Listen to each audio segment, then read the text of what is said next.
வெட்ட வெட்ட வாழைதான் அது அள்ளித்தரும் வாழ்வைத்தான். வெட்டி போட்ட மண்ணுதான் அதை கட்டி காத்தா பொண்ணுதான். நாம் வாழும் வாழ்வே அது சில காலம்தான். உறவோடு வாழ்ந்தா அது பூக்கோலம்தான்.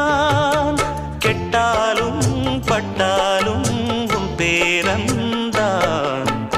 என்னடி ஞான பெண்ணே, உண்மை சொல்லடி ஞான பெண்ணே. நடந்தால் 2 அடி, இருந்தால் 4 அடி. நடந்தால் 2 அடி, இருந்தால் 4 அடி. படுத்தால் 6 அடி போதும். இந்த நிலமும் அந்த வானமும் அது எல்லோர்க்கும் சொந்தம். அடி சொல்லடி ஞான பெண்ணே, உண்மை